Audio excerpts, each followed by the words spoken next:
is 7 o'clock, so and we have a quorum, so we'll get started. Chairman Finger's not here tonight, so the first order of business is that the ZBA will need to appoint someone to serve as chairperson pro tem for the evening. I make a motion to appoint Commissioner Kirpin to serve as Commissioner Chairman pro tem. Motion second. All those in favor? Aye. Aye.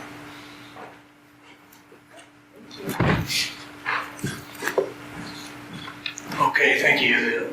The meeting will be open. The time is 7:03. Staff, take roll call. Bresnahan? Here. Datillo? Here. Duval? Here. Workman? Here. Kirpin? Here. And Fender is absent. We have a quorum. We'll now move into approval of the minutes. Has everyone had a chance to review the minutes and are you ready to vote on approval? Is there a motion to approve the minutes from the last meeting? So moved. Mr. Chairman, a point of order. Yes. Minutes, I was not at the hearing, but the minutes show that the zoning recommendation was denied at the last hearing, but the vote was 3 in favor and 2 against. I wasn't here, but that seems... That's correct. The reason, the only way a variance could advance, you need 4 votes. Very good. That explains the Am discrepancy. I correct? That's correct. Well, Thank you, Mr. Chairman.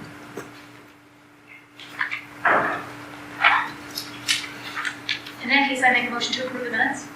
Second. Any discussion? Any amendments? All in favor? Aye. Opposed? Aye. Motion carries unanimous. Since you were not here, Datillo, did you want to abstain? Yes, abstain. Okay, this first hearing is on ZBA number 647, a variation from paragraph 3-110, requires minimum corner side yard to allow the relocation of an accessory structure and driveway in an R4 single-family residential district. Stephen Specht, applicant, 449 South Stone Avenue. Are there anyone in the audience who intends to testify in this matter? I do. Just one person? Would you raise your right hand? Two. So, pardon? She was raising her hand. Okay, anybody who's going to testify, please stand. Would you raise your right hand? You solemnly swear to tell the truth, the whole truth, and nothing but the truth in this cause to the best of your ability. I do. Thank you.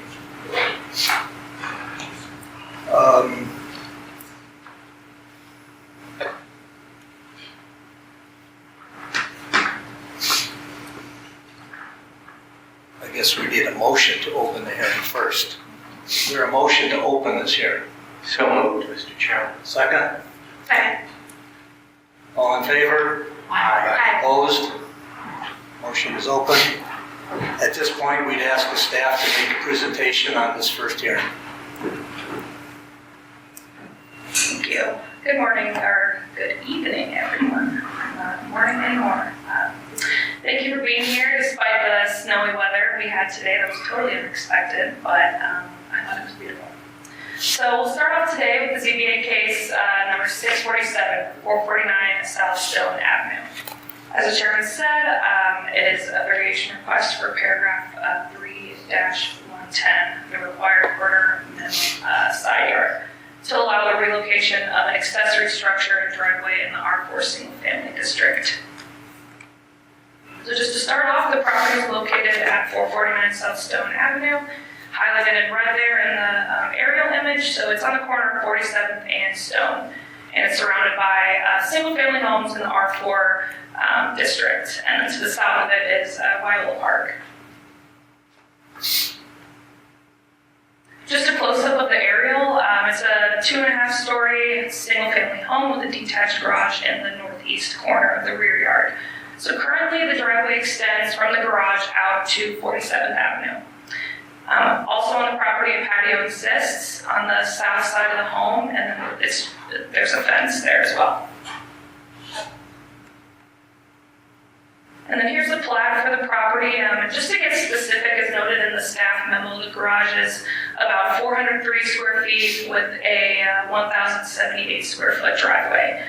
And the applicant is seeking to move the current garage and driveway from the rear of the property to the side of the property. And I'll show that in a few slides. But the purpose of that is to access the garage from Stone Avenue instead of 47th Avenue. So here's some images of the property. The one to the left is the front of the property, and the image to the right is the side of the property where the drive currently exists, you can see. And here are the proposed plans. So the applicant proposes a new garage, so it'll be a little larger than the existing garage at 576 square feet. And it's proposed to be located on the south side of the property, of the principal structure, my bad. And to be accessed from Stone Avenue is the purpose, to move the driveway from 47th to Stone. And the proposed garage would be located within the required corner side yard. And the requirement currently is 17 feet, but the applicant is proposing to locate the garage 6 feet from the property line on the corner. So that would encroach by 11 feet. And then, like I said, the driveway is proposed to move to be accessed from Stone Avenue. And that driveway is actually smaller than the existing driveway. It's proposed to be about half the size of the existing driveway. And the applicant is hoping to keep the patio on the side of the property. And with that new garage, it would kind of cut the patio in half. So the patio would be about 200 square feet instead of 400. And then within the public right-of-way, the existing curb cut and driveway apron on 47th is proposed to be removed, and then a new curb cut would need to be introduced on 47 or on Stone.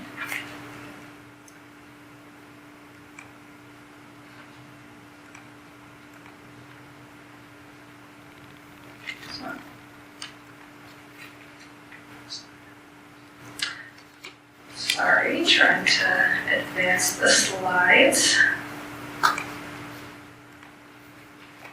Okay, my apologies.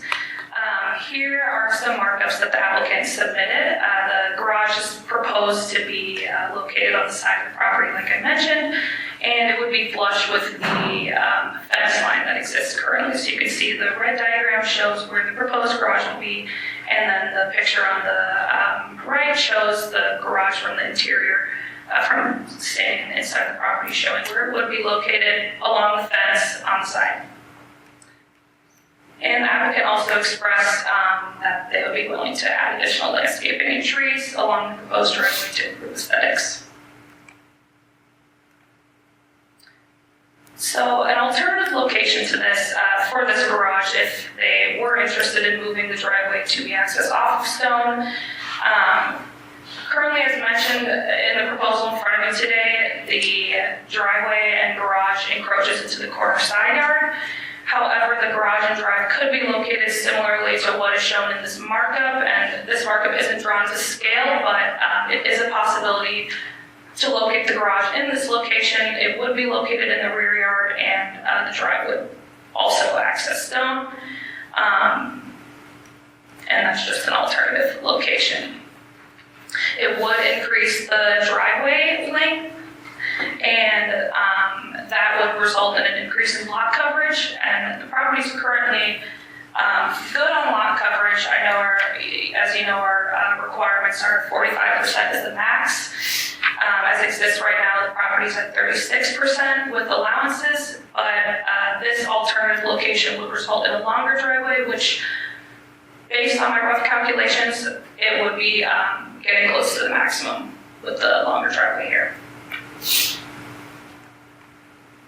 And that's it. So the board if the board finds that the proposed variation fails to meet the variation standards in section 14-03F of the zoning code, then a motion to recommend denial would be appropriate. If the board finds that the proposed variation fails to meet the standards, but a lesser variation would meet the variation standards, then the board may suggest that the applicant accept a lesser variation. And then, of course, if the board finds that the variation standards are met, then a motion to recommend approval would be appropriate. Thanks. Okay, does anyone have questions of staff? Yes. The applicant's proposal, does it include removal of the existing garage? Yes.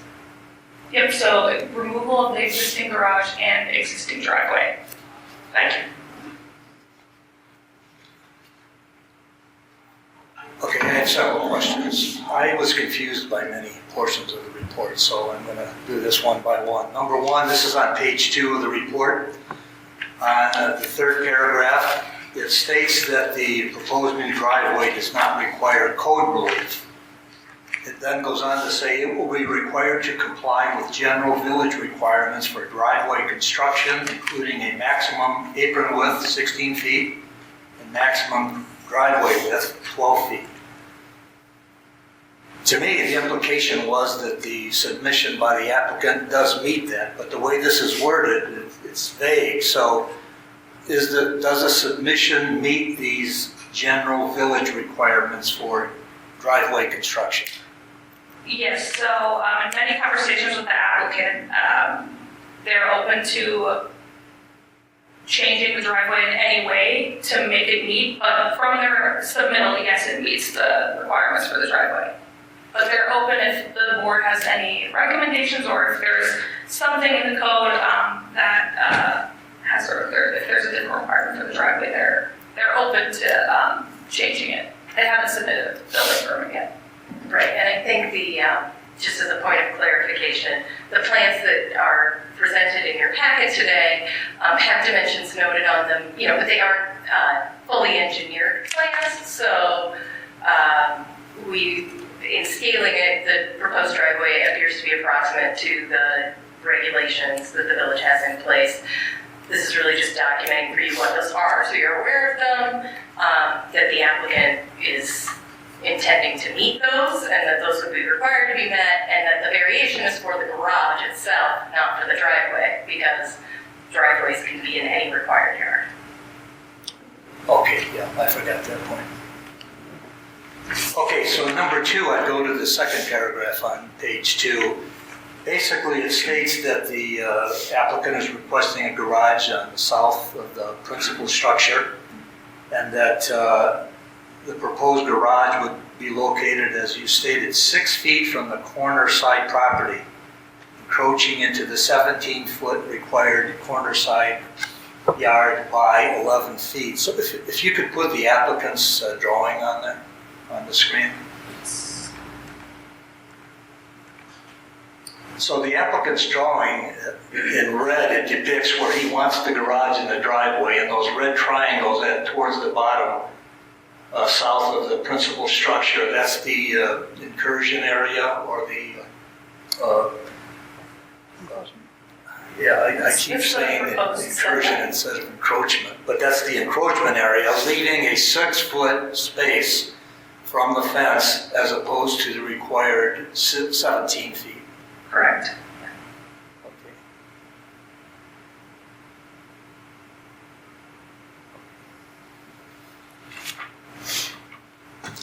Then, if we could go to page 3 of the report, the second paragraph. Apparently, there are several alternative garage locations that would be in compliance. So in the second paragraph, it basically states well, I guess this is why I bring this up, because this is confusing. If you look at the third line of that paragraph, it starts with the word if. If the existing home was situated with a standard interior side yard, for a lot of its size, a driveway access along the north side of the home, although narrow, would be feasible. So I don't understand why the word if is there.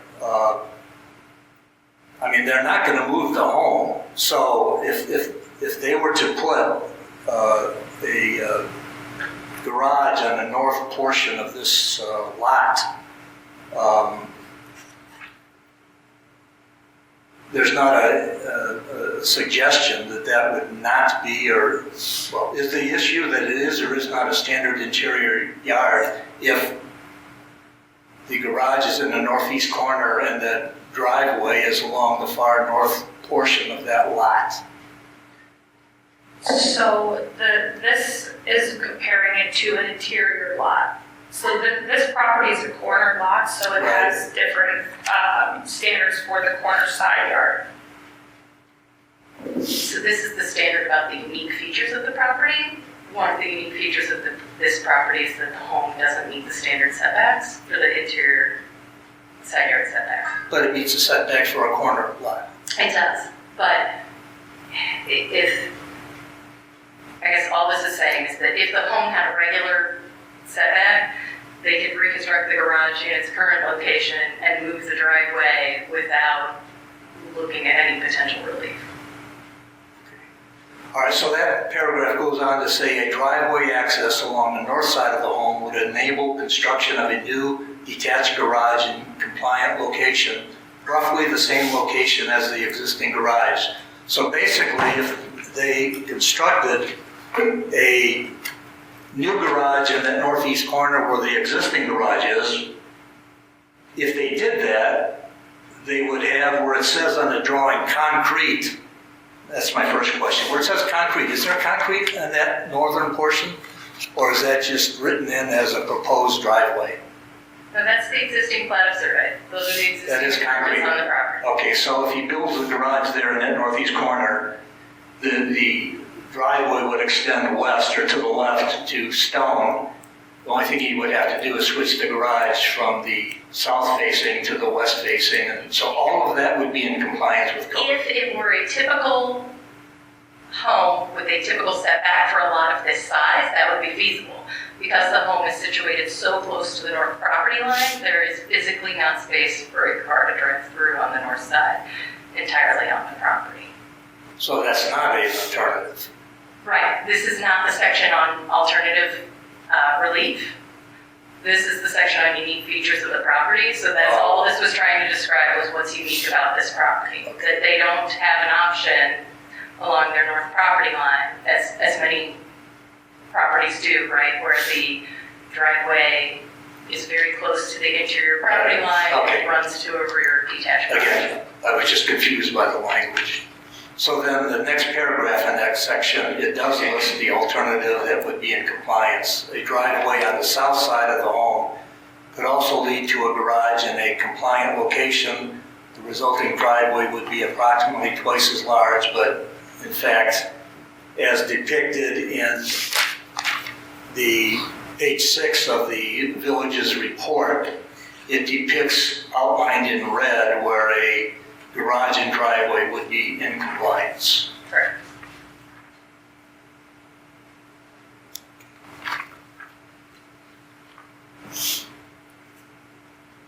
The next paragraph in that section, at the end, it says approximately 71 single-family lots abut 47th Street throughout the village, and roughly 40 corner lots have existing driveways that are accessed from 47th Street. So my first question is this stating that there are 71 single-family lots along 47th that have access to their garages from 47th? Or is it just 40? 40. Okay. There are 40 corner lots, so there are no lots mid-block that have access to. There's 40 corner lots because that's what this property is. There are a couple interior lots, I think, that would then have access off 47 because they're the only, that would be the only option. But we didn't include data on No. interior lots. And there's no reason to, because a lot mid-block between two other, there's no place, there's no access road. So the reason why I'm bringing this up is potentially, if we were to approve this is the issue that I want to bring forth, that conceivably there would be 40 other lots that would have, potentially have applications to have a driveway into other roadways like here in Stone or Wyola or any other lot. That's conceivably what we are faced with in the future if we were to approve this, that everybody would have potentially a petition to ask for this relief. And obviously if everything was in compliance with code, there's no problem. But if you have a situation like this, where maybe you can't fit it in, now potentially are we creating problems in the future that we're really not discussing and we're not really aware of right now? So every variation case is evaluated on its own merits. Every property owner in the community has a right to apply for variation currently. So all 40 of those lots have the right to apply for variation from the corner side yard standards or any other standard that's allowable under our code. We do provide you with context of the past variations that have been approved, but every variation is evaluated on its own merits.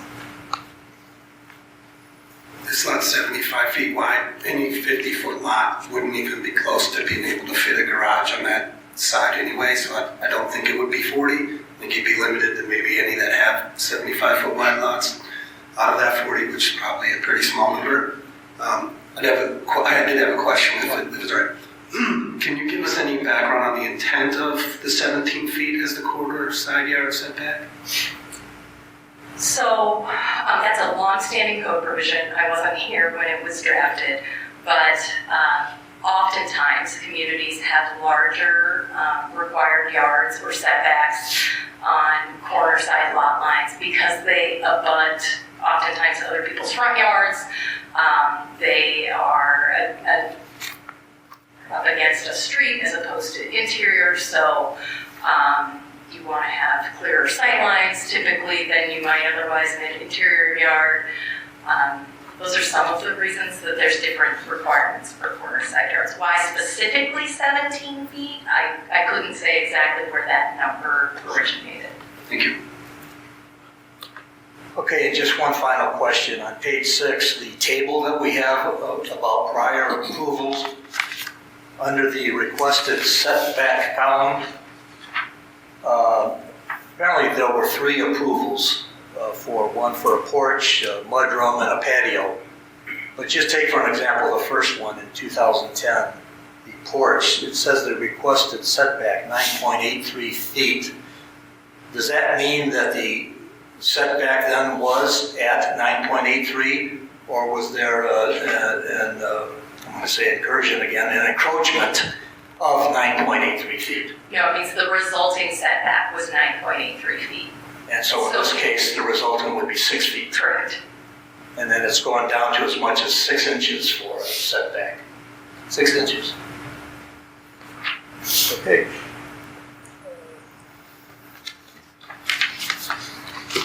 Okay, that's all I have. I have a question. The issue is not that placement of the garage is in a certain yard, correct? It's just the setback. No, the way that our code is written, it is a minimum required yard. The yard is an open space. Other codes characterize this as a setback, but the way that our code is written, nothing can be placed in a required yard unless specifically allowed by the code. So it is intended to be an entirely open area. I see. So was it both the issue that this structure is going to be in that yard and the fact that there's going to be a setback issue? The yard and setback are very similar. It's just a slight nuance in the way that our code describes it versus the way other codes describe it.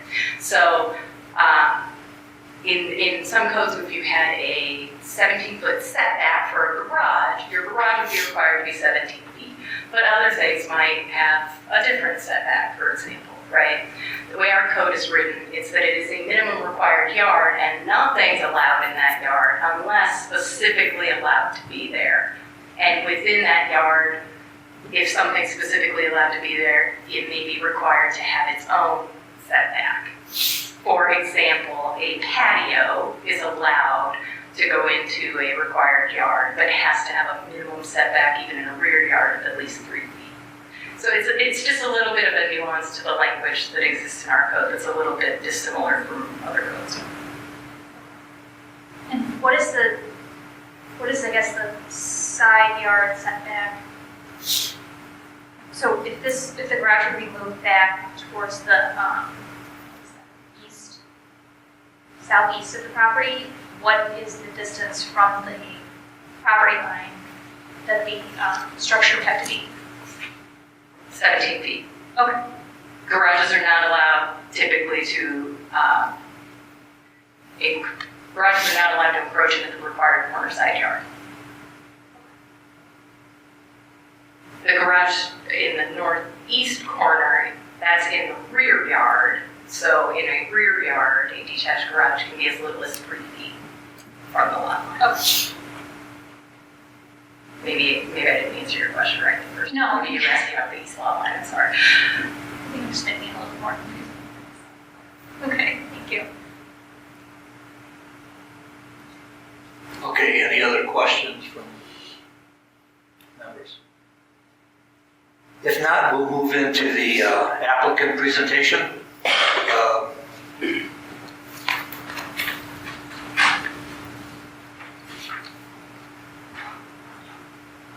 Can you turn the mic on so I hit the button? Thank you. All right, good evening. Thanks everyone for being here today. I appreciate it. My name is Steven Speck, and my family, my wife Joanna, and we've got 2 little kids. We moved to Grange in March of this year into this property. And I do, from the moment we started looking at houses here, like the sense of community and the importance of the community really struck out. I think just like the people that came here today really signifies that to hear about this, the people that care about whether or not to allow us to do this is, I think, just really, really neat that so many people care about preserving this community and what's important. I think that's really valuable. And there are so many things, obviously, about this community that we found are great. As after moving in, the thing that really struck us that didn't strike us before buying the property is just how busy 47th Street is, especially having a driveway off of 47th Street. And having to back out of the driveway or back into driveway on a daily basis, especially with rush hour traffic. I have people laying on the horn at me as I'm trying to back in, hoping that somebody doesn't smash into us, or just worrying about as I'm pulling out in the morning with rainy weather, snowy weather like today. I'm just worrying that we could cause an accident. There have been morning delays. I have to constantly be checking for joggers, running in the opposite direction when I'm watching for cars. So the safety concern that we have with the driveway here is the predominant reason why we submitted this application. Not only for the immediate safety concern, but we think about my daughter when she's learning to drive and having to somehow back in and out of this driveway. Just gives us concern. So we immediately started looking into options, discovered the 17-foot setback requirement. So that's why we presented this sketch. We've tried to be absolutely mindful of keeping the existing trees intact, keeping as much of the existing house intact, and trying to ensure that the aesthetics of the end product are also going to be kept intact with the history of the house and just the visual from the street. So we're certainly open to a lot of considerations as far as size of driveway and other beautifications if that's a concern. Because at the end of the day, our hope is to be able to safely pull in and out off of Stone, the street that our front door is on, the street that we live on, and being able to pull into the driveway there instead of on 47th Street. And so then there's an alternative location that was presented as well, and to us, that certainly wouldn't be an option because then now we're taking the entire yard out with the driveway that we'll be going through. And I think you mentioned too that given that this lot is 70 feet wide, this is only a unique consideration for a lot of this width and wouldn't be a consideration for a much smaller lot, just because there simply wouldn't be the room for somebody with a 50-foot lot to have a garage on the side. But so certainly for us, it wouldn't be an option to run the driveway all the way through the property and just suddenly lose that entire yard space. So that is something that we considered, but we realized that this is the only option that we could think of that places a garage off of stone.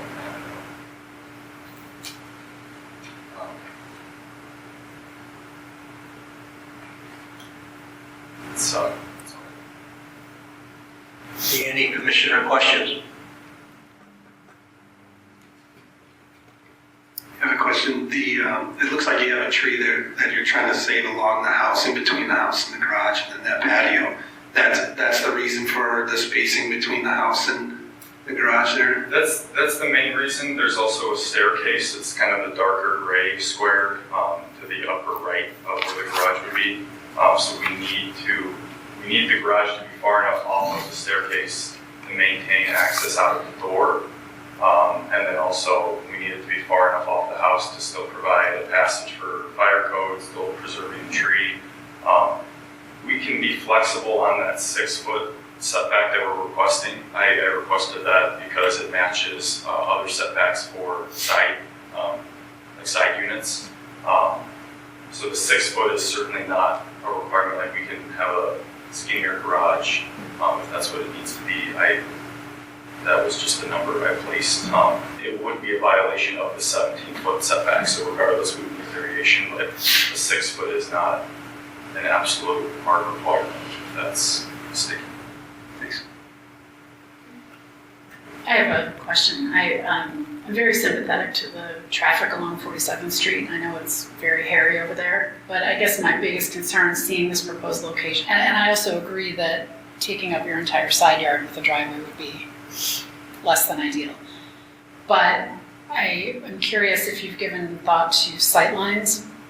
For people who are driving west, say on 47th Street, I'm concerned that the location of that garage could impede sightlines, whether for walkers, joggers, bikers, or other cars. I just am concerned about that being cut off through that corner. I don't know if there are any requirements for any sightlines but that's certainly something I can look further into. And I know with the existing fence and trees there, I hadn't considered that. I would have to look into that further. I would think that the fence and trees would probably present more of a sightline obstruction, and it is still pretty far back from stone, but I don't have any facts to support that. Thanks. We didn't have the village engineer evaluated for sightlines, but because it is within the area that we would allow for a 6-foot privacy fence, my staff opinion is that it is likely well outside the required sight vision triangle for our code. Okay, thanks. And I guess that raises a great point that obviously this would still have to go through building permit review and it would have to meet, and so it could still run into issues that we would have to resolve at that stage as well. To follow up on that, how high is the fence? I believe the fence is about 6 feet. So a person in a car probably couldn't even see over the fence, probably. Mr. Speck, there's concrete on the northern portion of your lot. What is the concrete for? It's a sidewalk. If you don't mind going back to the drawing. So currently our front door is on the north side. So the sidewalk leading to the front door is, maybe if you zoom in, where it's got kind of the cobblestone pattern. There's a staircase to the front door, and then there's a side door on the other side. So it's probably 5 foot. Yeah, so sidewalk to stone and a sidewalk to the garage. Yes, correct. Any other questions? I have a question. I'm just trying to understand how, if you were to do the alternative, if you could go to that picture, page 6.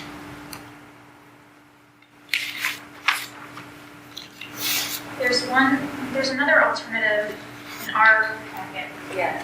It's a little bit different. you want to give us just a second, we'll pull up the packet.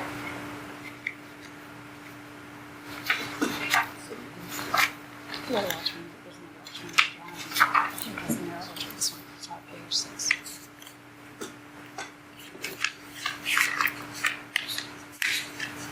Oh, yeah.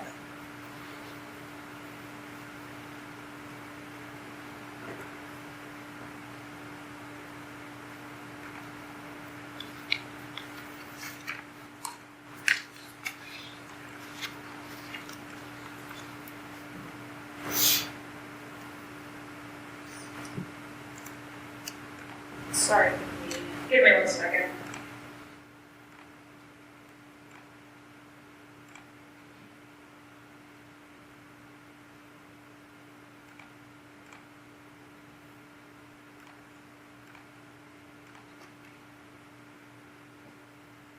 Okay, here's the packet, so. Okay, so this drawing, so I guess if you could just kind of explain why this doesn't solve your problem of entering off of Stone and getting rid of those safety concerns with 47th Street, what the issue is with constructing your garage this way. I think this one doesn't show the trees. So number one, it would take out the tree with where the driveway is, and it's also going through a staircase, which is the only egress off the south side of the house. So there would need to be a lot of other revisions to the driveway placement. But we would also lose our entire yard, which is, that would pose a pretty significant hardship to us and this property, it would devalue the property significantly. To now suddenly have no yard, no fenced-in yard, where my wife already has nightmares about our 4-year-old running out in traffic with how busy it is. So to lose that would certainly not solve the problem.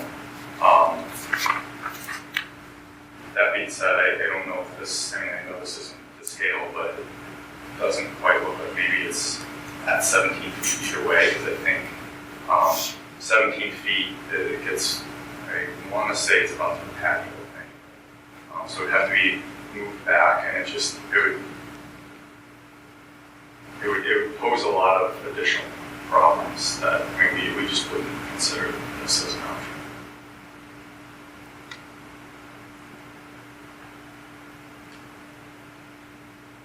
I have another question, and I'm not sure if this is a question for you or for staff, but in your responses to the standards for the variance, you had indicated that there are many corner lots in the village with a garage or driveway that currently violate the 17-foot side yard requirement. Is that, do we have a count? Do we know if that's accurate? I know that the house across the street from us is within the 17-foot setback, and the house next to them is within the 17-foot setback. And I'm assuming those properties are grandfathered in, but they are corner lots. The house actually violates the 17-foot setback, not just the garage. Is that correct? I'm familiar with those houses. The application materials, so we didn't have specific addresses to look up.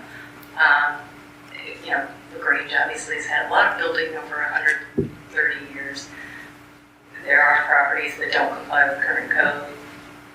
We have no way of having a count of what all of those are, unless we were to pull a plastic survey for all those properties.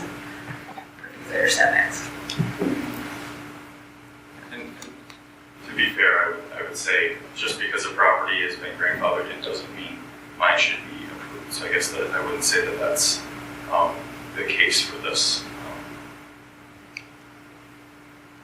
Have you had an opportunity to talk with your neighbors about this, and do you know if they support having another curb cut on Stone? I have not discussed with my neighbors. Okay.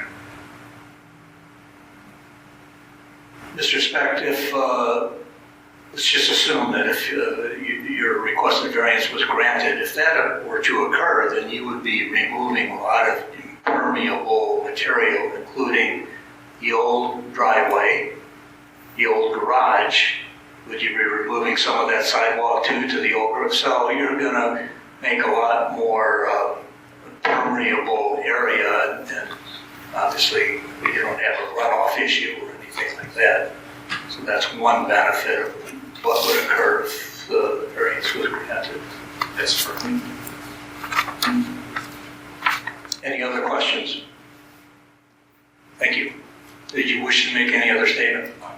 Okay. Any other person wish to testify in this cause? Okay, would you state your name and spell your name? Sure. My name is Tia, T-I-A, Manolakis, M-A-N-O-L-A-K-A-S. I live at 424 South Stonia, so I live on the block. Can you go ahead and bring up the graphic again? I just wanted to comment that there are differing setbacks for corner lots and interior lots. And I believe the reason is for sightlines, for public safety. And I drive this all the time. And We need you, sorry, to speak into the mic because it is being recorded. Sorry. I'm sorry. First, which way are you from? Is 449, are you east or west or actually north? I'm north, so I'm in North. the middle of the On 100 Stone. block on Okay. Stone Avenue. And you know, he has every right to complain. 47th is a disaster. Well, 47th is a disaster even when you're turning off Stone. And he's proposing a curb cut pretty close. Can you give me what the minimum dimension is of a curb cut off Stone Avenue? I couldn't find it in your zoning. What's the minimum distance? Because there's a 50-foot lot line. So we know he's within 50 feet. And I don't even know if this is feasible of what he's proposing. I don't know if he hired an architect, but a floating garage in the middle of the side yard it doesn't make sense. And I'm wondering why, from what I gathered, he said that he backs into his driveway from 47. That seems extremely, extremely dangerous. I want to know why is he pulling into his driveway, creating a little concrete pad there, and backing out, and then backing and then coming forward to get out of 47. And also, the fence is actually in a 90-degree turn. It's not chamfered like it's shown in the drawing. Why isn't he lowering the fence a little bit or chamfering it so he has a better sight view? I agree, he's really up against, some tough things, but I think just an easy, pad adding right at the back of his house, and he can even do it where in the summer, where he has the concrete going from the front all the way to the back. If he just made that all, kind of a nice little, with the table chairs, and then just leave a little space open so he can back his car in and then go forward out, so he's not backing in. And then remedying his fence so it's either chamfered or it steps down so he can have a better visual. And then a lot of his problems will be eliminated. But putting a curb cut on Stone Avenue right there, that's a disaster. Stone Avenue, when we were using Metro and everyone was going to work, was everyone was zipping in and out, up and down the Stone Avenue, the train station. And they were going fast, and everyone had to get their spouse to the train. And, it's not a safe street either. It's calmed down quite a bit because no one goes to work anymore. But one day people are going to go back to work. And Stone Avenue train station will be buzzing again. And it's not going to be easy to get out of his driveway the way he has it drawn. I'm not sure if he hired an architect or a designer or anything, but this just doesn't make sense. Aesthetically, it's not pleasing. Functionally, it's a disaster. He brought up, a driveway on the north end. Well, setback is 7.5 feet. That's what the standard setback is for an interior portion of his lot. You cannot drive a car 7.5 feet. The standard parking slot is 8 feet minimum, 9 feet standard. So, there's just a lot of things that don't make sense here. He should really hire someone to walk him through what other options are. Because just imagine if you lived on this block and you had a floating garage in your side yard. Garages are anchored. We have kind of a standard here in the Grange. Those garages are anchored to the corner or the back of the lot, unless it's new construction and the owner wants an attached garage. But these old homes, they're detached. And, you know, I don't have much more to say except this just doesn't work, and it shouldn't pass. And who is gonna, you know, fill in the curb cuts and make the curb cuts? Is it IDOT who owns 47? Yes. Yeah, good luck, they'll never come fill in that curb cut. And I don't think they allow you to do it. And then who makes the curb cut on Stone Avenue?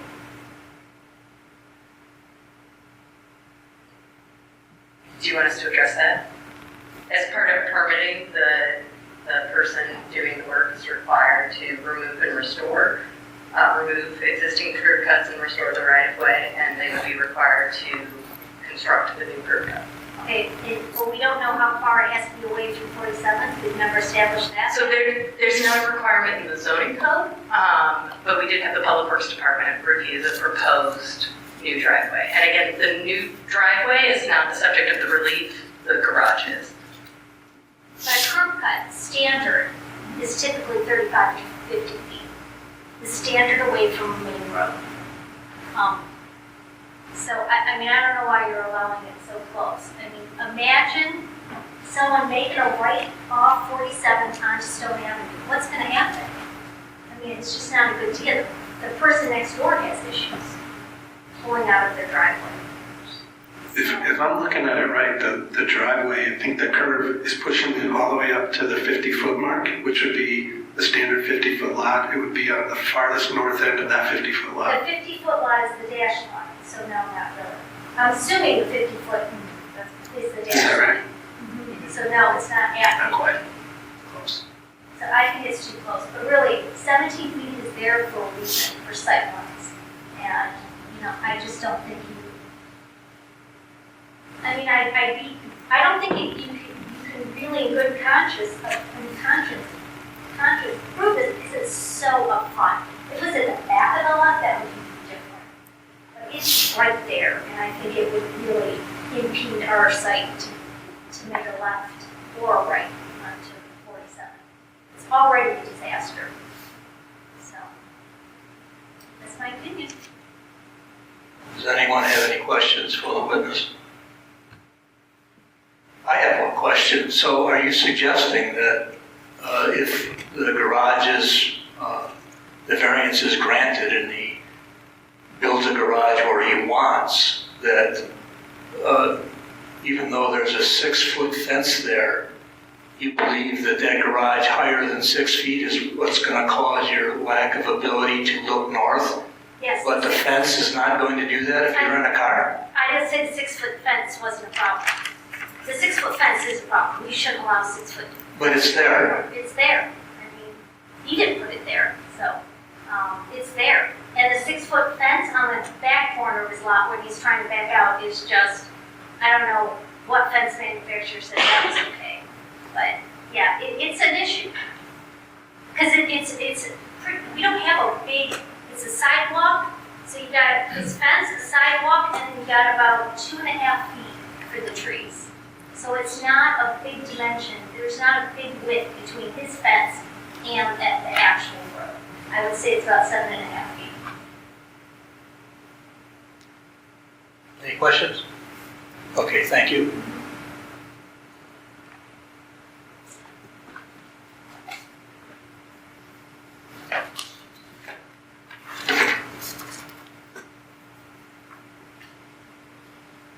Any further questions or comments from the commissioners?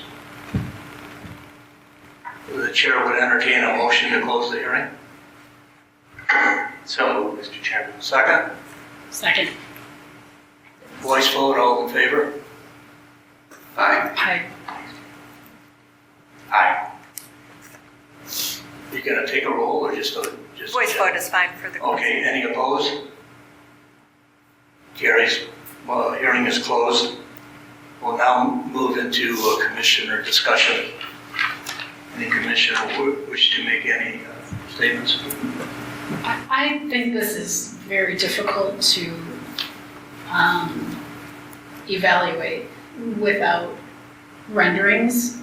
I would really like to see what a street level view of the garage and sightlines would be. I agree with the comments that, you know, a 6-foot fence makes it difficult to see, and I think we have a lot of corner issues in town where we either have tall hedges or tall fences that make it very hard to make turns or approach corners. And I'm very concerned that having a 2-car garage, is it gonna be a 1.5 house, 2-story garage? How tall is the garage? One story. It'll still be taller than a fence. So I'm just concerned about sightlines, while simultaneously being sympathetic to the traffic on 47th Street. So I wish I had a drawing or a rendering or an elevation of the garage so I could visualize this a little bit better. Turning our attention to the criteria, the LaSalle factors that we're required to consider, I have difficulty overcoming number 8, no other remedy. While I am extremely sympathetic to the traffic on 47th Street, because I do agree it's fast and dangerous, I have difficulty overcoming the fact that the 8th LaSalle factor requires us to examine whether there is a reasonable alternative that still permits use of the property. And the staff has presented an alternative, which with some adjustment it seems could get around the trees without removing them. I have to agree. I also have to agree with the comments of the second witness. The garages belong in the back or the corner of the lot. They belong in the middle of the lot. Is your mic on? Yeah. Okay. Can you hear me? When you go in, yeah, it's very hard to hear you. Oh, sorry. It's better. So I think that the alternative that's been presented, while it would decrease the size of the lot, that's not, I don't think that's a viable reason to reject the alternative. The current garage will be gone, and that will create more yard space. The majority of houses in the Grange have a detached garage that is in the back of their property. I'm sure they would love to move their garage forward and have that entire space behind it as a backyard, but that's not what the code allows. So I think that the alternative that's been presented by staff is a viable alternative. I'm sympathetic to the change to the issue with 47, and that would overcome the safety issue of backing onto and off of 47th Street by creating a driveway off of Stone. However, I don't think that placing the garage in the location that is requested is viable under the code. I think I have a kind of a different view of the proposed alternative. I think it's not very reasonable with the amount of yard that it chews up. I think it would definitely devalue versus the proposed option. I think would add a ton of value to the house. I think if you look at that, you know, it's not a floating garage, but if you attach it to the house, as many newer built houses have attached garages, I don't think it would look too much different than an attached garage.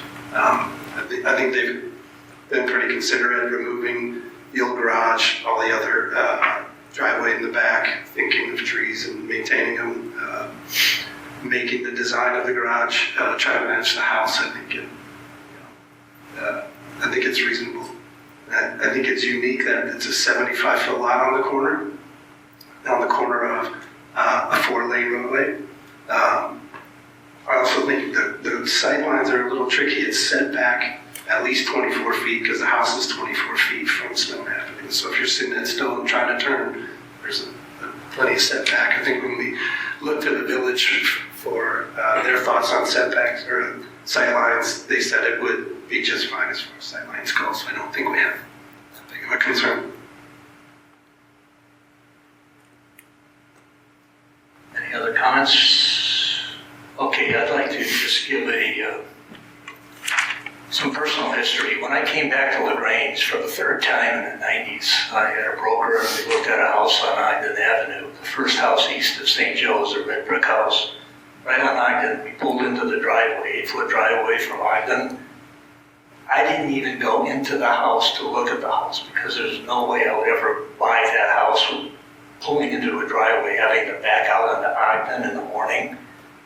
That would be intolerable and extremely dangerous. And so, same with this. I don't see how anybody lives with backing out of a driveway into 47th Street. So, the applicant is entitled to relief. That's really, really dangerous as existing setup. So now the issue is, you want to go with the village has suggested would be in compliance, or is the applicant's request for a garage reasonable? I agree with the comments that I don't think it's very reasonable to have a driveway the length of the lot all the way to the back. You are tearing up the entire side yard, although I am probably the biggest advocate of maintaining changes and variances that stay in compliance with code. I think this may be a rare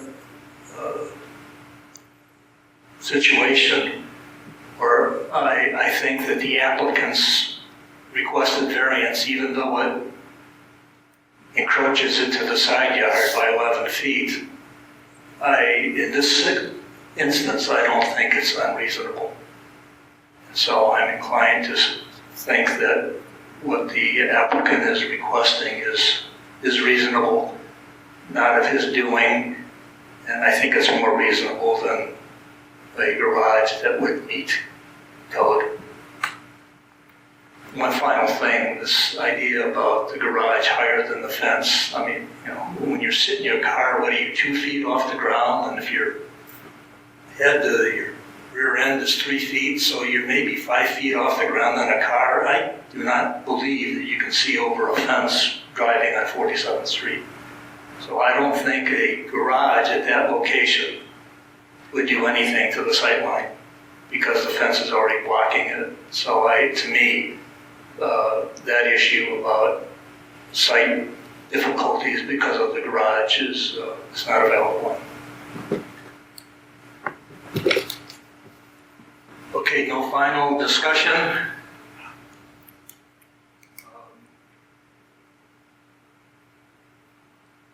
Is there a motion at this time to either approve, deny, or approve with modifications to the applicant's request for variance?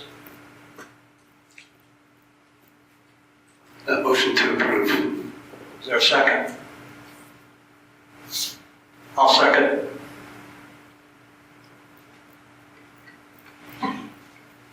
Any further discussion? Roll call. Bresnahan, Aye. Turpin, Aye. Datillo, Nay. Duval, No. Workman, Aye. 3-2. So just so that everyone understands, the vote being 3-2 for the variance to be approved, you need 4 votes. So even though it's a 3-2 in the affirmative, the variance is denied because you need 4 votes. Let me just clarify real quickly, not denied. The ZBA did not recommend approval. The ZBA is a recommending body. This would still advance to the village board. So corrected. And the village board can override that by I think 4 votes of trustees. 4 trustees. 3/4 voters.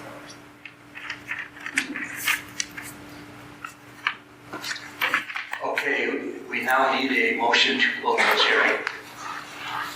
No, we did. Would it be close? Yeah. Now we're on to the next hearing. Yeah, we closed it. Oh, Closed the The hearing. public hearing I thought we and had the to do discussion. something after the vote. Or maybe I'm thinking just, so we're not adjourning, so okay. Correct, if the recommendation had passed, then typically you'll make a motion to have the findings of fact prepared and approved by the chairman, but because the motion didn't pass, you don't have to do that.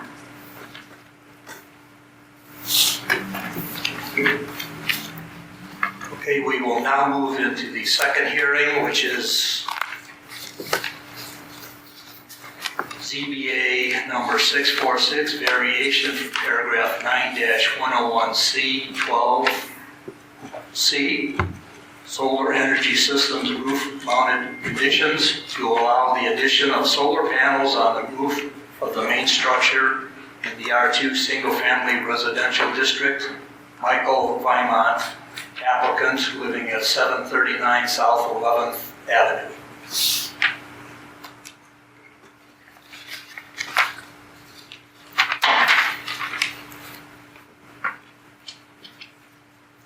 We don't need another roll call, right? Or should we do? Fine.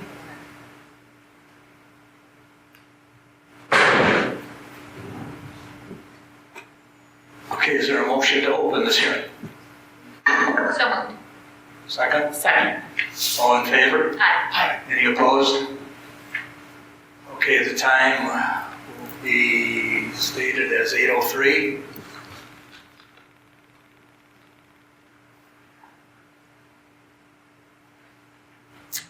The staff, would it make its presentation on this matter?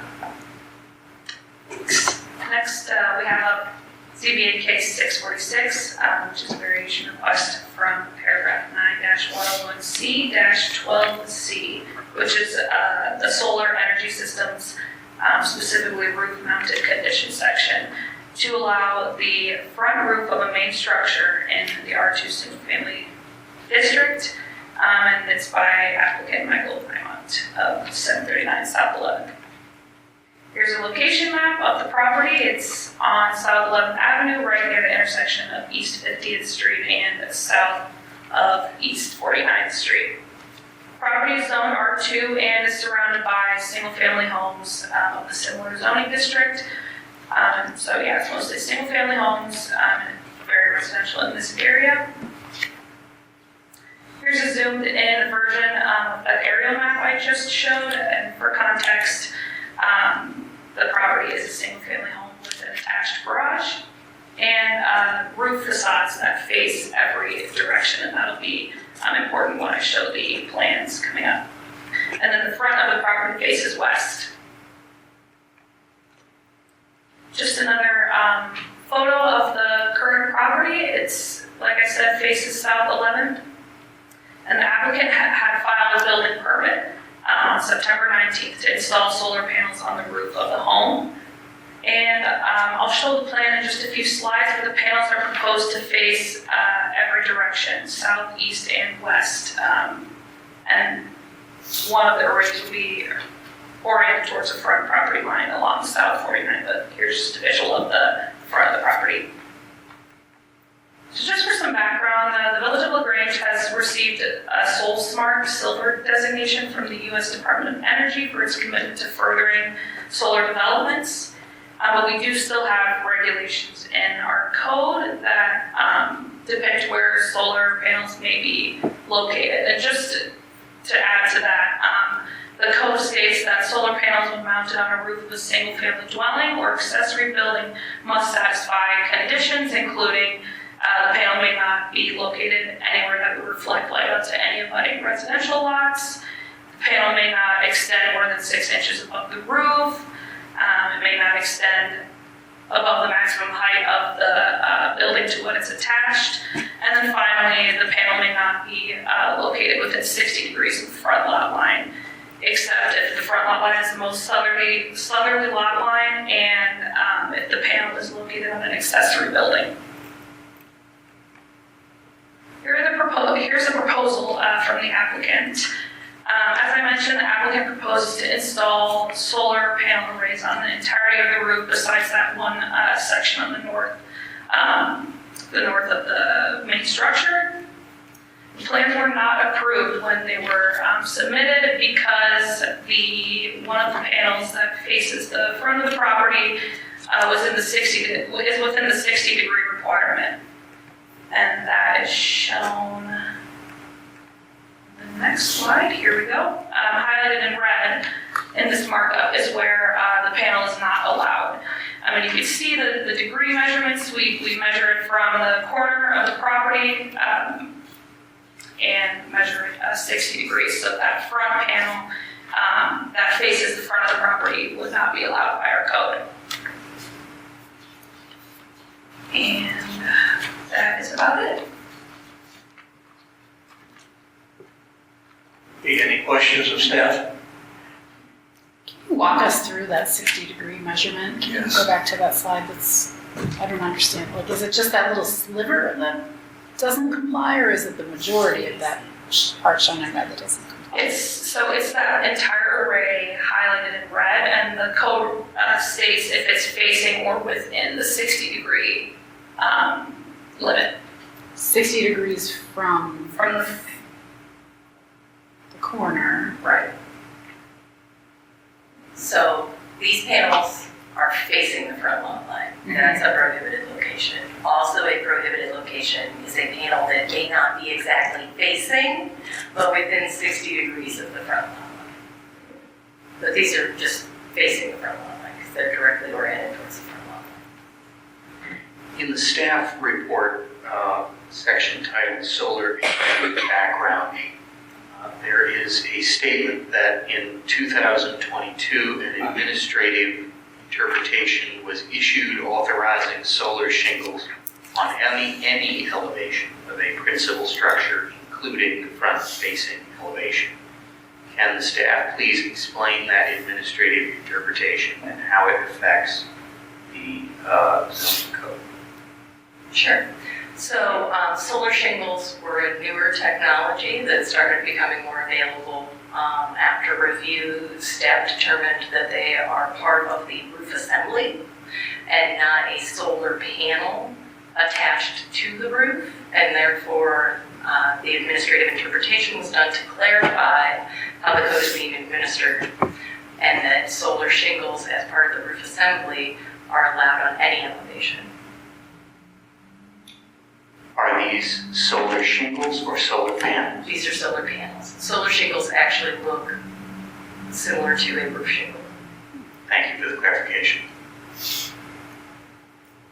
Okay, I still don't understand the 60 degree. So here's, so in looking at this diagram, the 60 degree, what I seem to see is if this house were, I don't know if that's north towards the top, but if this location was further north, then that diagonal would be more to the right, presumably less than 60 degrees, correct?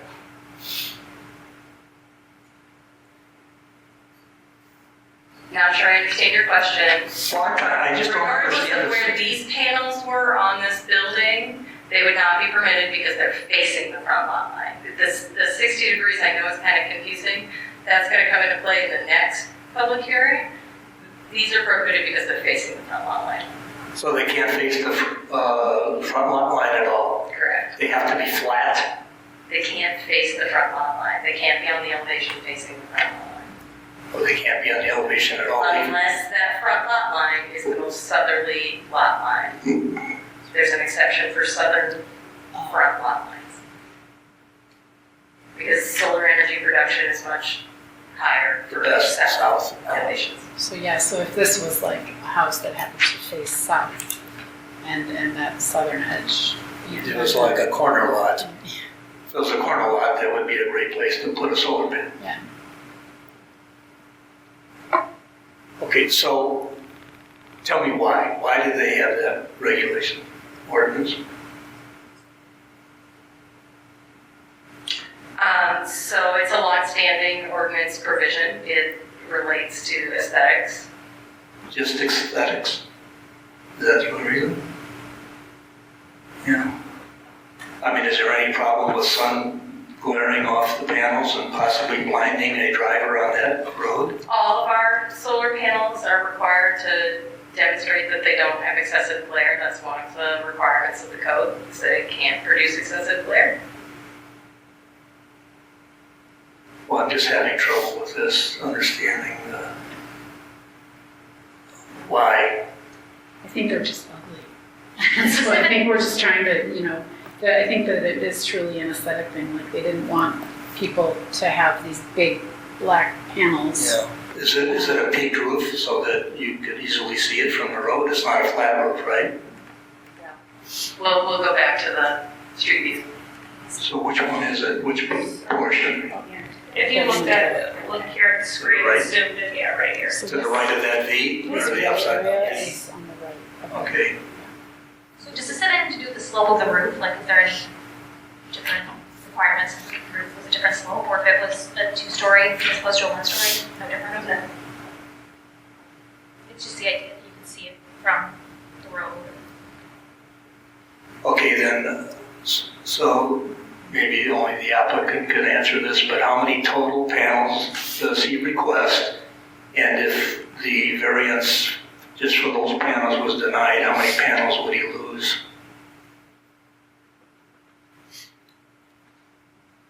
If you know, or I'll ask the applicant. So they're counted in arrays, so that would be one array less. So there's 4 arrays proposed, but individual panels. 12. Probably best to let the applicant. Yes. So maybe I will let him ask. Any other questions for the staff? I'd like to be sure that I understand the code provision correctly. The code allows solar panels by right, north, east, and west. All right? Now flip that. South only, So if it faces the the front. code allows solar panels on single-family homes. It has limitations when those solar panels are facing the front lot line or within 60 degrees of the front lot line. If that front lot line is the most southerly lot line, there are exceptions granted so that those lots may have solar panels facing or within 60 degrees of the front lot line. Thank you. In the solar energy background portion where it mentions the comprehensive rewrite of the solar part of the code, it says, initially scheduled for 21-22, now 24-25. Is there status on that comprehensive? Sure. So that's the comprehensive rewrite of the entirety of the zoning code. And we are anticipating the village board's adoptions of the comprehensive plan on Monday night. After that is done, then we will be looking to issue an RFP for proposals for consultants to do the zoning code rewrite based on the guidance that's provided in the comprehensive plan. It is within the fiscal year 24-25 budget for that zoning code rewrite project. Okay, I know you don't know what the new zoning code may look like. Who knows what people will be on that committee. But here, let me ask it this way. Assuming you're aware of other municipalities and the new zoning codes they've developed, and what's the current status of these roofs facing a street like this? Generally, are we moving more to accepting that type of installation or not? In a sense, trying to anticipate what our new code may state. I don't have the answer to that. The zoning code rewrite will have to go through a public engagement process, just like the comprehensive plan did, and be reflective of the community input. But how about other municipalities who've updated their codes recently? Are they becoming more liberal, or? In general, I would say that communities have reduced regulations on solar panels over time, as has Grange over the last few years. But specifically to this topic, I don't know. Yeah. And that's why, although the issue has been presented and some have had interest in changing these code requirements, the decision was made to allocate resources toward that as part of our comprehensive rewrite, when we would have a consultant available who would be able to provide us guidance on regional best practices. Any other questions? Are solar panels are not considered special use, correct? Correct.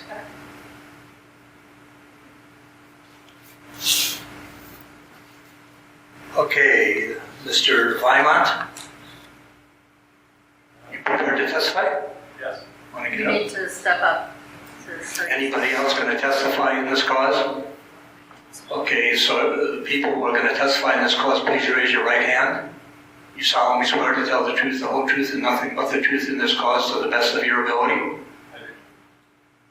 Mr. Vimont, your floor is yours. All right, thanks for having me.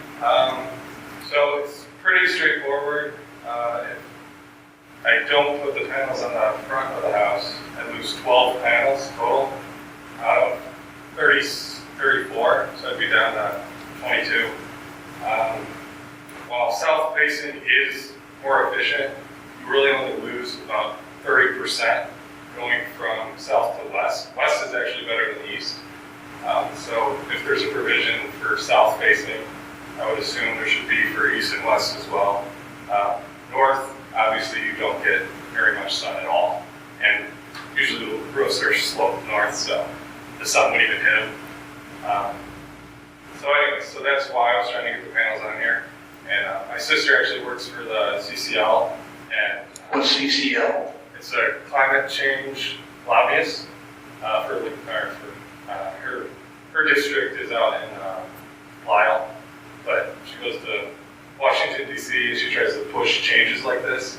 And there's only a few municipalities left with restrictions on solar depending on what direction they're facing. And Grange is one of them. There was another one, I think Mokina had one, but most of them have been removed over the last 4 or 5 years to allow you to have solar. So I'm assuming that will happen with the code changes. I don't know, but ComEd is changing their net metering this year. So if you don't get in by the end of the year, next year you will sell your energy to them and have to buy it back. So you have to buy it back during peak hours and sell when they're not using it during the middle of the day. So it greatly reduces your basically the expense of the whole system. You know, you end up spending a lot more and receiving a lot less. So that's the only reason I actually went in for the variance early instead of just waiting on the code changes, was to try to get in before the net metering changed. So, do you have any questions? Well, if you lose those, did you say array of 10? 12. Well, if you lose those 12, would you still go forward, or is that too much of a decrease in the energy production? I mean, to be honest, I would probably still go forward. It's just, I would be under my total electricity use. So instead of completely negating my carbon emissions for my house, I would be at like 80%. And with this array, if I, in the future, got an electric vehicle of some kind, I could charge it with this array and I'd be net zero for the next 35 years until I had to replace it. So I guess you could install the other, what did you say, 12, how many of them? 20, there'd be 24 other or 22. 24 other. So I guess you could install the 24 other. Yeah. Then 2 years from now, if we got a new code that allowed you to install these other 12, you could do that 2 years from now and do the other 12. I could, but then I wouldn't be grandfathered into the current net metering from ComEd. Just for those 12. No, for all of them. They count as a new system. And then they would put me onto the new net metering where they give you a credit. And then, I mean, if you lose like 30%, you probably lose as much based off of just losing the panels as you would from that. That would be the worst, probably the worst case scenario. Do you know what percentage of the roof is covered by the panels? Like that, is that picture to scale? It looks like it's pretty much the entire. Yeah, it's going to be most of the roof. Yeah, it's going to look like that. I actually had to remove one panel on the north right side of those 2 arrays on the front to make it more aesthetically pleasing, because I know that's why the rule was involved. And they're all black panels. They're smushed close together, and all the electricity is ran in that, so there won't be any outside wires, no conduit, none of that. So just one big square. And is it like, okay, so it's just one big panel, I guess, as opposed to like those, like. Like you won't 3 have squares. those little pluses, yeah. Okay. Like where you can see the white lines and all that, none of that. It'll just be flat black. So if this variance is rejected, do you have any other roofing area where you could put other panels? No, I can't add any more panels on the south-facing north end because of vent. And then that little section, I wanted to put panels there, but it doesn't meet the height requirement up to the peak. You have to have a place to walk on the peak of the roof. That's why they've got the areas blocked out. You can't go that far. So I can't add any there. And I don't have any other structures or anything in the backyard, so. So no other areas on the roof where you could add? No. I suppose you would not want to add any ground or a... Not if I didn't have to. Do you have to have them installed by year end to avoid that I ComEd have to have, situation? I believe it's the inspection, or you have to tell ComEd you're ready for their inspection. And I'm actually on the schedule. The people were, I don't know, they were hopeful. So I'm on the schedule for either next week or the week after, and then I'll notify them how this goes, and then hopefully it goes well, and then we're off to the races. And by December 15th or something, I had to have them. We got a month. Any other questions? I have a question for staff. An application like this, is the notice of public hearing sent to neighbors within a certain area? I actually brought one of my neighbors. She lives across the street from me, just north. She's excited, and so are two of my other neighbors I talked to them about, and they're excited about it. So I let everybody know. Okay. Anything further, Mr. Bell? No, that's it. Thank you. And there was another witness who wished to testify. Please state your name and spell your last name. Yeah, Kathleen Falk, F-A-L-K. I work for Servicen, which is Mr. Vineland's contractor. So I just wanted to comment on the project and solar in general a little bit. So if he loses those 12 panels, because they're more productive panels, not as productive as the 5 on the south face, that's 36% of the production of the system. So they have an outsized effect on the cost effectiveness of the solar system, which is why we put in the variance request, and it's so important for this system. I do work in about 300 jurisdictions in Illinois and southern Wisconsin. Just to address your comment earlier, Riverside removed restrictions on visible solar, so has Clear, and so has Sugar Grove, if you've heard of them. And those were just like off the top of my head in response to your note. This is one of the strangest, I'm sorry, but it is one of the strangest ones we've encountered. The 60-degree rule is pretty confusing, and it doesn't treat all properties the same way. And it doesn't really address visibility really well, which I think you'll see better in the next case. If this house was south-facing, all of these panels would be allowed. But they are the second most productive roof surface, so none of them are allowed. So it's just pretty unfortunate. If you consider this, I don't remember the exact language, a reasonable right to use your property this way, there is no other way to achieve that offset than using this roof surface. So, yeah, that's it. Well, you seem to be knowledgeable about the industry and other jurisdictions, so my simple question is, generally, were these type of ordinances passed just for aesthetic reasons, just because people thought they were eyesores to look up at a panel? Or were there other reasons for those restrictions? Yeah, it's just aesthetics. There are questions about the glare, but that's usually not a problem with solar panels. They're an anti-glare coating, and they're designed to absorb light more than reflect it. So it's usually not.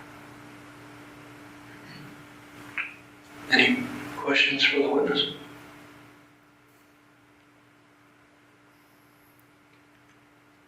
See, we're kind of in a bind. I mean, if some people wish to help this guy by the end of the year get the benefit of the program, but, you know, our code doesn't allow it, I mean, what's a reasonable alternative? I mean, what could this commission possibly do in your eyes?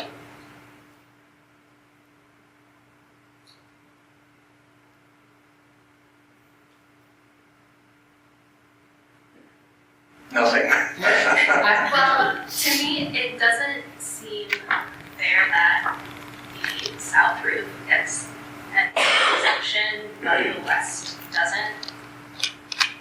And there are, like, if the house was oriented differently on the lot, it would be allowed. It just, I mean, it's unfortunate that the west is the front and not the north, but allowing 1 in 4 houses to have solar on the front because they face south is, it doesn't, the code isn't actually about visibility then, it's not consistent. And again, with the 60% rule, this 60-degree percent rule, it is even more of a wild card that doesn't really enforce visibility very well. So, and with the change in net metering, the timing of this particular issue, we're going to do it later. This is a time where you get the better rate for net metering, so you get a true 1-to-1 credit if your solar system is installed and inspected this year and closed out with ComEd. And they have said that if you get an expansion in the future, it will default you to the new net metering, which you get it back at a lower rate. So there is a real cost to the homeowner because of this rule that affects his house, but not every house in the neighborhood.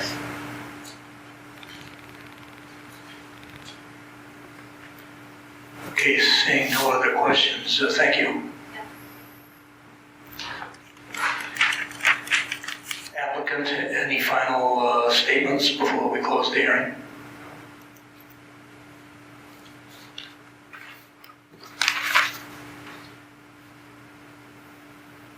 Is there a motion from the commissioners to close the hearing? So moved. Second? Second. All in favor of closing the hearing? Aye. Opposed? Hearing is closed. Okay, discussion? I have great sympathy for the desire to beat ComEd. But I have difficulty with the fact that the trustees, in their wisdom, set up a statute that creates one exception, and we're now being asked to create 3 more. The exception, What do you mean by that? the statute creates an exception for the allowance of solar panels on the front lot line if they face south. In other words, there is no exception for north, east, or west. And we're now being asked to allow one more direction. And then there's a hearing after this where we're going to be asked to allow another direction. What's the next direction? I don't know yet. It doesn't matter. But it's not south because they would have that by right. Point of clarification, the next request is for south-facing elevation, but their south-facing elevation is not facing the front lot line, but the panels are within the 60 degrees of the front lot line, so just FYI. Okay, terrific.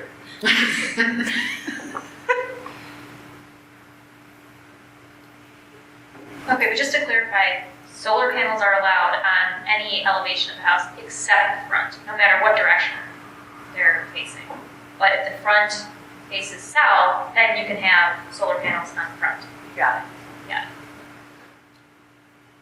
I find it extraordinarily compelling to hear that villages like Killdeer and Riverside allow panels on any elevation of the roof. I think this is of critical importance, knowing where our climate is headed. And I totally agree with beating ComEd. I'd love you to get all the money that you can from ComEd. But I also think that from a pure energy production perspective, this is the wave of the future. And notwithstanding what I think about the aesthetics, or what anybody else might think of the aesthetics, it's your house. And I feel like this is so important. I hope we're addressing it in our next iteration of our code. And I am 1,000% in favor of putting solar panels wherever we can.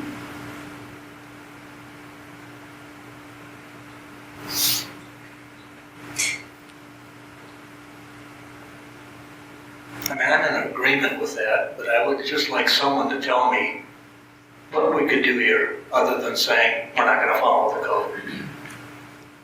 Is there anything else that we could consider?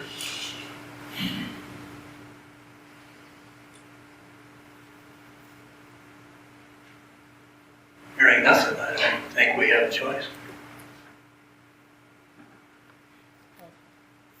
The administrative interpretation regarding solar shingles, does that create an opportunity in lieu of panels? The solar shingles placed there and be in compliance with the code? Solar shingles could be used instead. There's a price difference between solar shingles and solar panels. Significant. More expensive.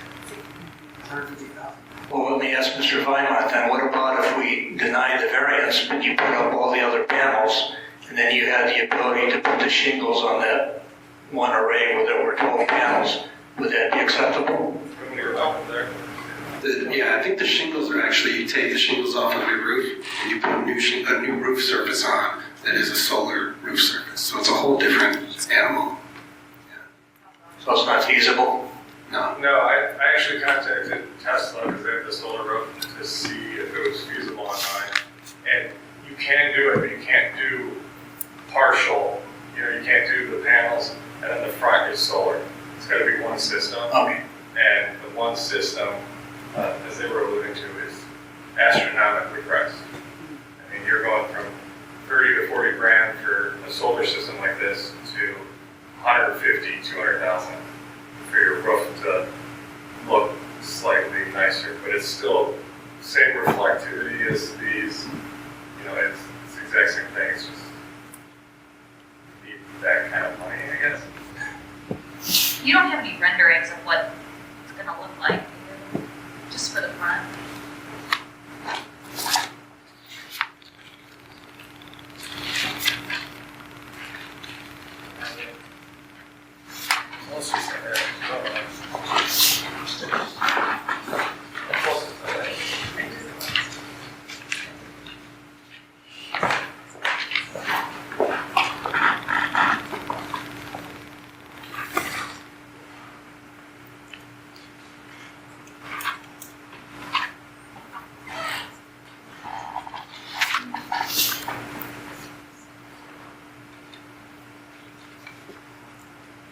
Okay, any other discussion?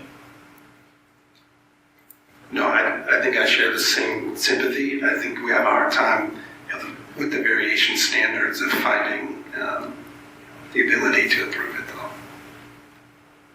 If it was a small section and the 60-degree rule was just clipping a little bit, it might be a different conversation. But it's the whole elevation and it's pretty clear against, I don't think it really meets the standards of the variation, unfortunately. So I'd make a motion to deny the request. Is there a second? Second. Roll call. Bresnahan, Aye. Datillo, Aye. Duval, No. Workman, No. and Kerpen. Aye. It's still 3-2. Again, it's 3-2, so the It's 3 to 2 against, so. Any, the way that our code is written, any variation that fails to receive a positive vote for recommendation of approval fails to be considered a recommendation of approval from the ZBA.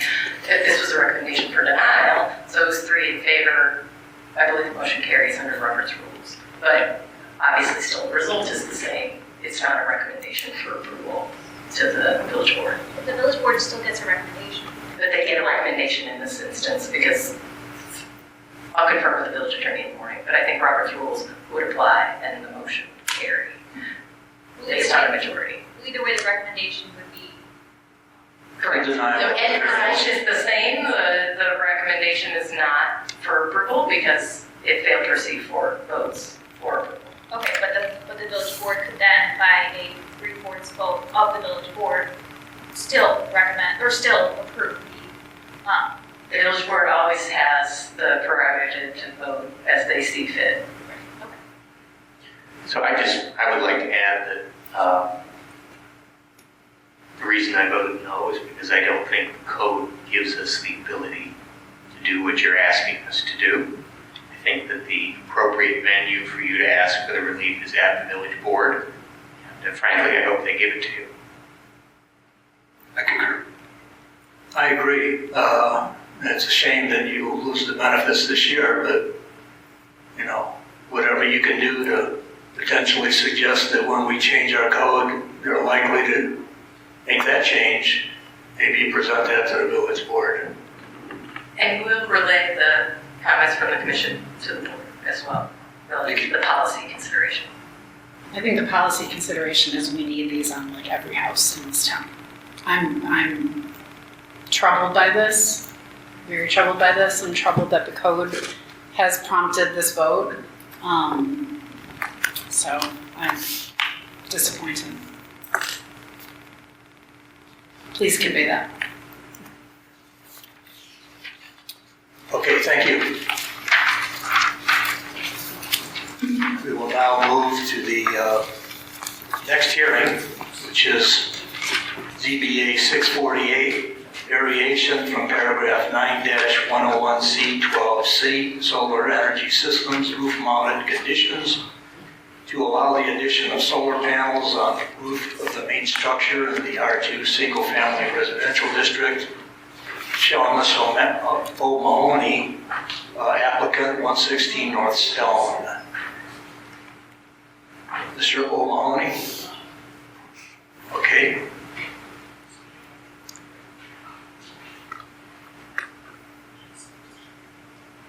Is there a motion to open the hearing? So moved. Second. All those in favor? Aye. Opposed? It's, I have it as 8:40. Staff presentation? Thank you. So next we have up ZBA case 648 for 116 North Stone, which is a similar variation request from paragraph 9-11-12C, 9 this code section wrong, it's 9-101-D13. The solar energy systems roof mounted conditions section to allow the addition of solar panels on the roof of the main structure in the R4 single family residential district. Location map of the property, 116 North Stone. It's on Stone Avenue between the intersections of West Ogden Avenue and Bell Avenue, located in northern Grange. The property is zoned R4 and is surrounded by single family homes of the same designation. Here's a close-up of the property, and just for context, it's a 2-story single-family home with an accessory structure in the rear of the property. What's unique about this home is that the roof faces north and south. So the front property line is the east line there, and then the roof is slanted towards the north and the south. As you can see in the aerial, and I'll show you in this photo, the roof faces the north and south. The applicant filed a building permit with the village on August 28th to install solar panels on the roof of the principal structure. And the proposed panels are on the south elevation of the home, which I'll show in a few slides.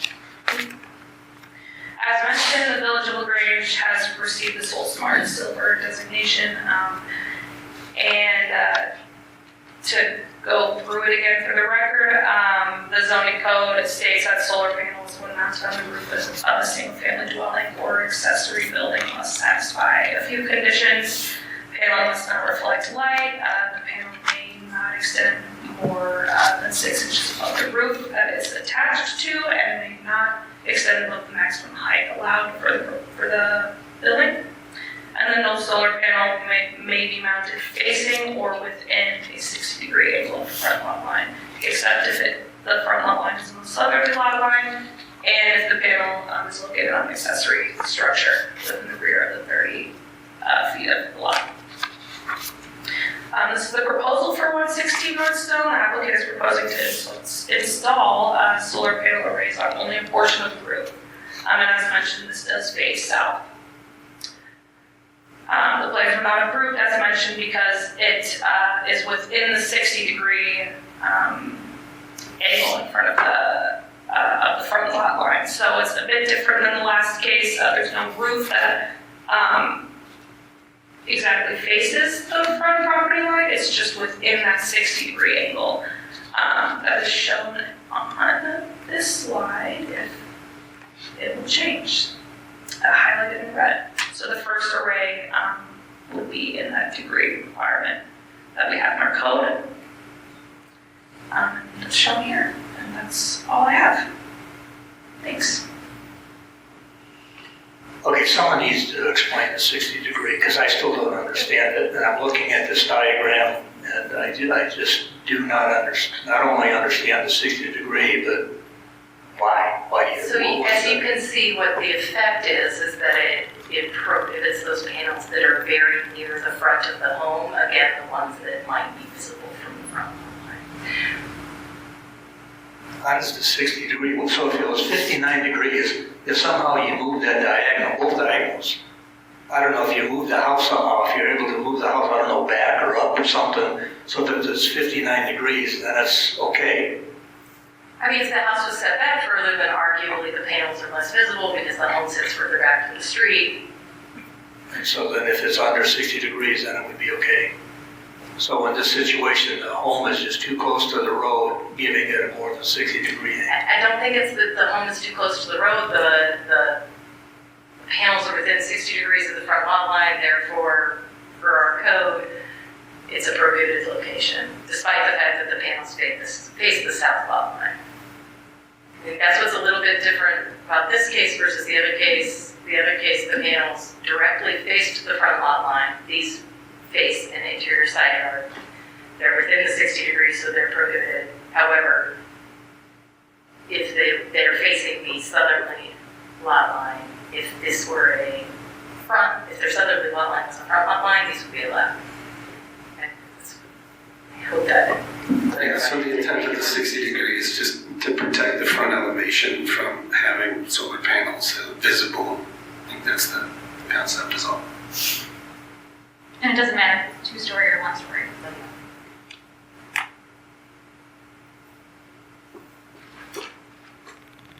Any other questions of staff? Okay, so Mr. O'Mahony, are you going to testify? Do you want to come up to the podium? Anyone else going to testify?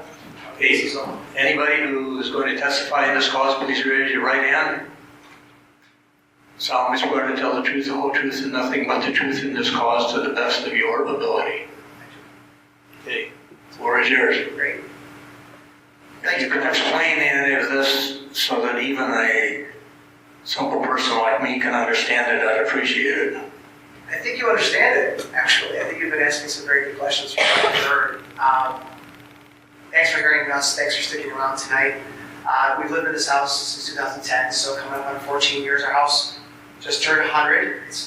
We love it. It's obviously not very efficient from an energy standpoint there. So in an effort to try to be a better global citizen and timing this with, recently we just put on a new roof, which this is obviously a time where it makes the most sense to consider another long-term investment like this one. So this is the background of the timing, and then to echo the point made by the gentleman before us, Mr. Gamon, about, the discovery about the timing as it relates to comments with one net metering, that was coincidental. We are where we are, we understand that. Don't know what lies ahead. Learn along the process there about the 60-degree rule. Obviously the variance that we're requesting is simply, 4 panels on the second floor facing south, a lot of tree cover with very limited street visibility. So the concern here is visibility. Really, there is not much concern from that outsider's view. We discussed with our neighbors, including the ones directly to our south, who are very supportive of it. In fact, have asked multiple times to learn more about the benefits of converting to solar energy. While it seems like a small variance from my perspective, commercially the impact of the project is severe. These are the highest producing energy panels, as they are south-facing with pretty good exposure to light. There's a lot of trees that our neighbors have on that side, which we love, but restrict other movements or adjacent locations for the panels themselves. And while obviously they are environmentally friendly, as the board has been discussing, they're just generally good for the village, just for the grid in general. I mean, they create less stress on the grid. And unfortunately, we won't be able to make economic sense of moving forward with this plan without the variance granted. The other panels help, but without those front 4, believe it or not, they're meaningful enough that the equation from an economic perspective just doesn't make sense. So we've been discussing this for a little while. We've been utilizing an Illinois-based company and employer who does repeat work in Grange. Kathleen is obviously here.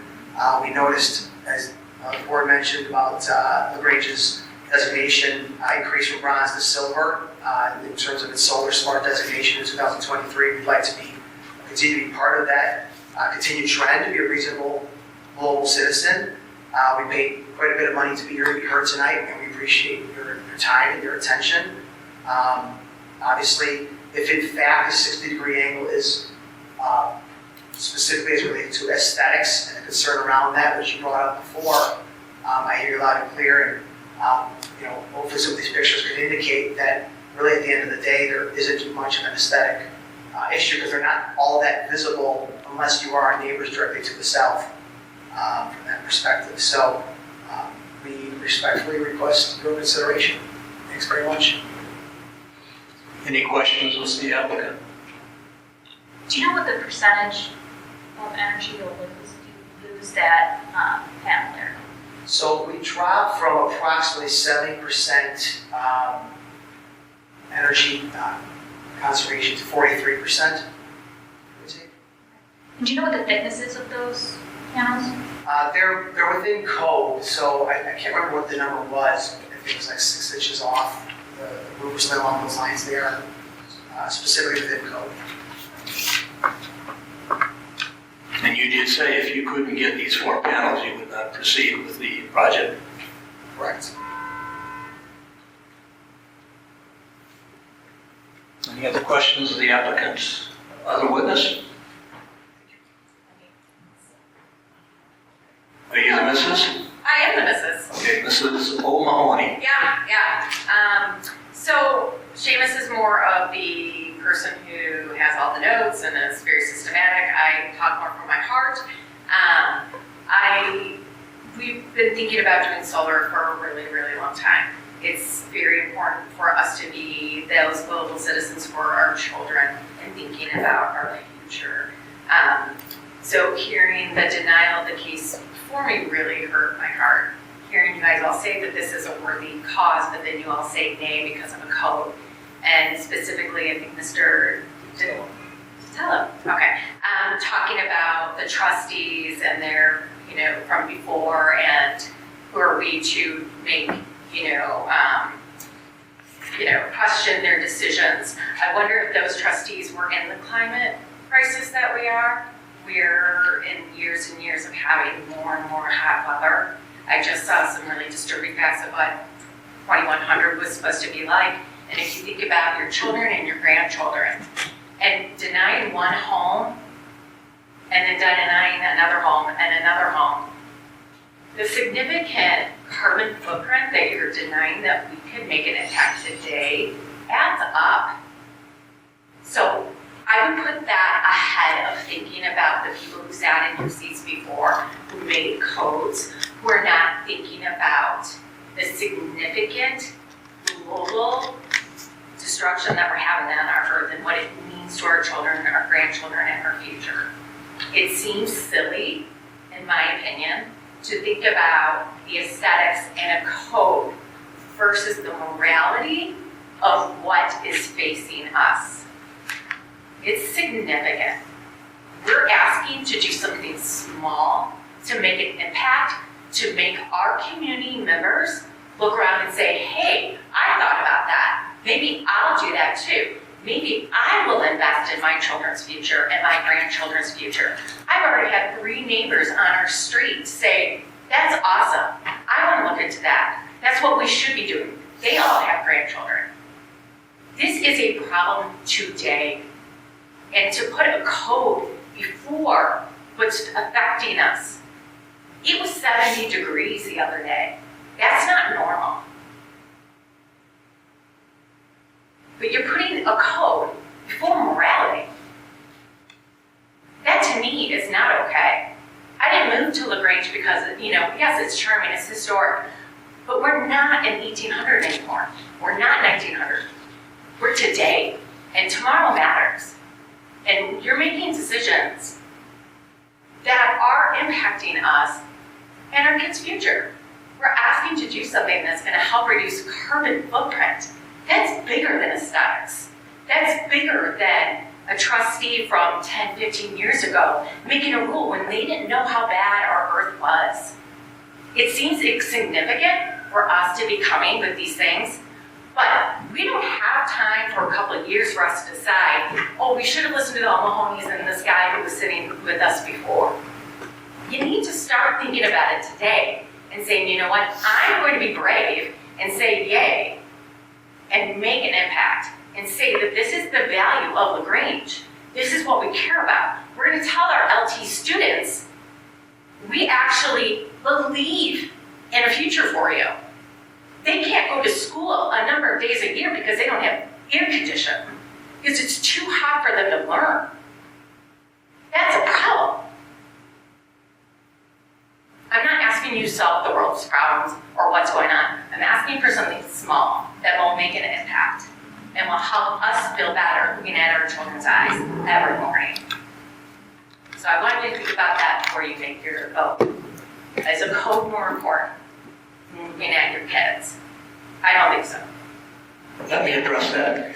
What you're asking us to do is to violate the code that we've sworn to uphold. So your comments are out of place. Oh, I don't think so. Oh, I do, because this board either makes an approval or a denial based on what the law is, what the ordinances are. We're limited into what we can do.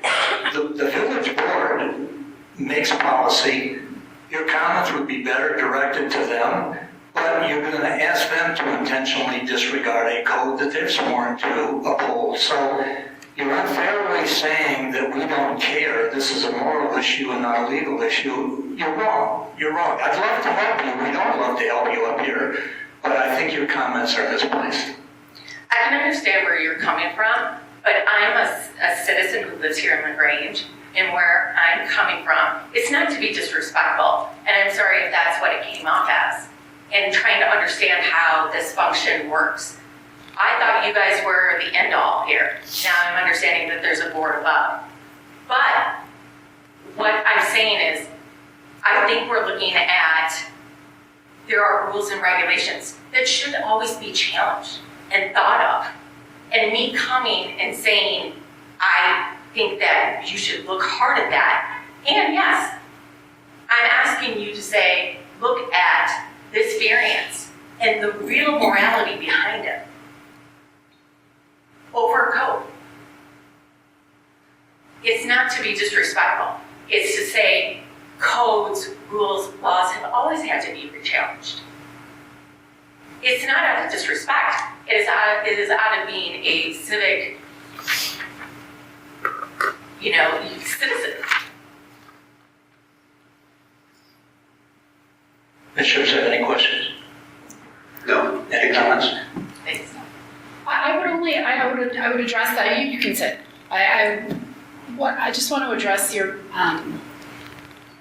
what you said about code, because we're here to make a recommendation to the village board.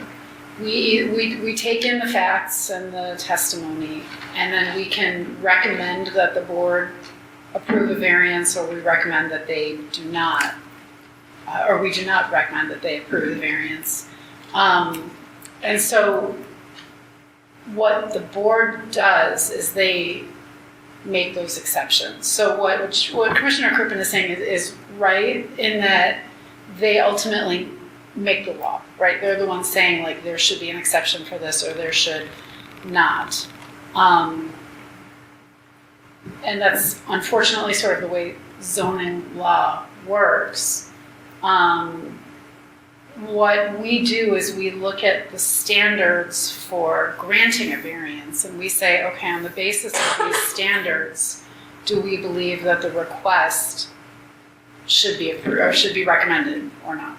And so generally we would run through the 8 or so standards in our packets and discuss, is there some other remedy? Like, is there somewhere else that the panels could go?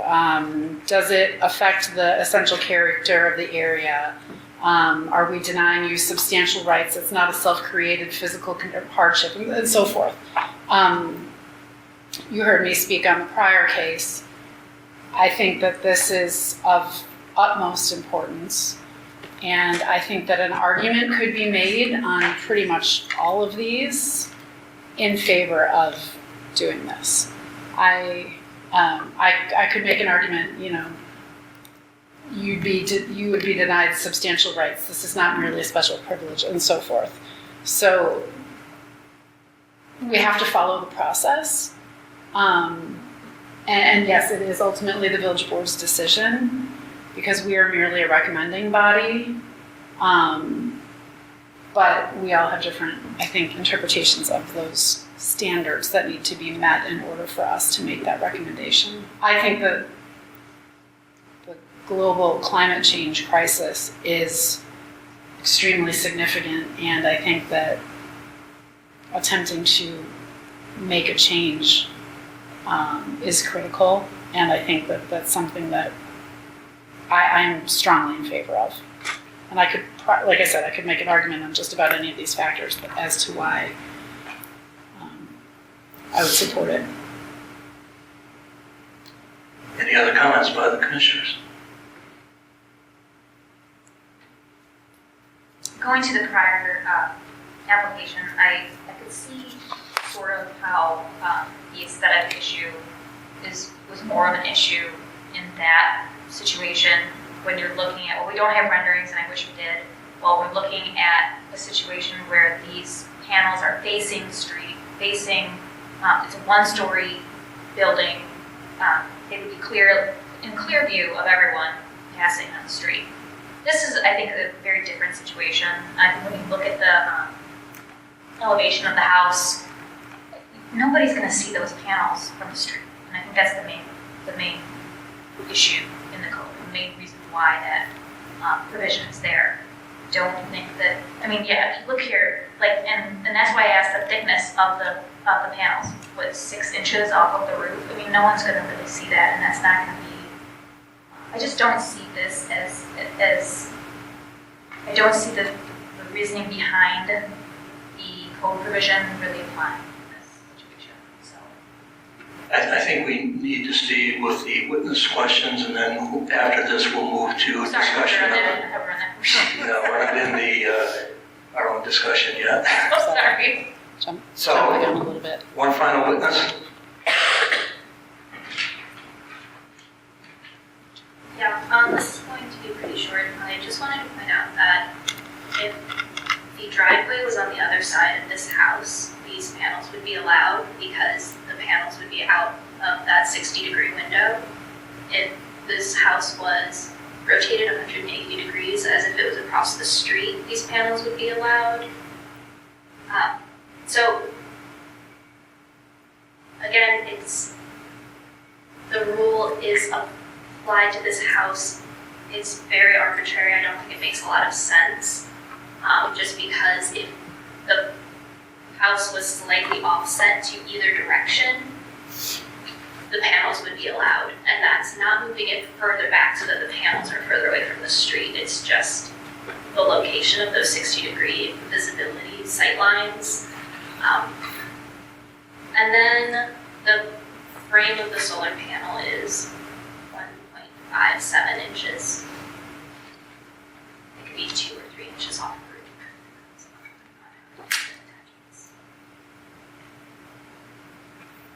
roof. I also really do think this denies substantial rights of how somebody is using their house. I don't see how you could see it any other way, but that is my opinion, so. Thank you. You articulated what I was trying to say. To me, this is pretty arbitrary. 60 degrees, 60 versus 59 degrees, I mean, the whole thing is arbitrary. And for your information, we have a village trustee here, right? So Yes, we do. that trustee has heard all of this and will take this back to the board and Yes, I will. maybe add some discussion to the, and you ought to attend the, obviously I'm sure you will attend the board hearing, whatever it is. When is the next board hearing? These applications would go to the December 9th meeting. Okay, board members have any questions of the last witness? Any other questions? Applicant, any further final comments? Mr. O'Mahony? Thank you for your consideration. Really appreciate it. Okay. Motion to close the hearing? So moved, Mr. Chairman. Second? Second. All in favor? Aye. Opposed? Hearing closed. Commissioners' discussion now. Mr. Chairman, I'm compelled by the fourth LaSalle factor, denial of substantial rights. I think that Mr. O'Mahony said it best, that the 60-degree rule seems to deny him a right that he would be able to enjoy if his house was moved just a few feet one direction or another. I'm inclined to vote yes. Did you make a motion to approve? I didn't. I was going to let you all make your comments, but I'm happy to do that and skip right to it if you like. No, I didn't. All right. You were voting and I didn't know if I was something. Inclined to vote yes. Okay. Any other comments? I think that we've kind of talked through it all, and I'll make a motion to approve it. Second. Second. Okay, roll call. Bresnahan, Aye. Datillo, Aye. Zaval, Yes. Workman, Yes. and Carpenter. No. 4-1. So that motion to recommend approval did pass, and we'll advance to the vote towards the recommendation.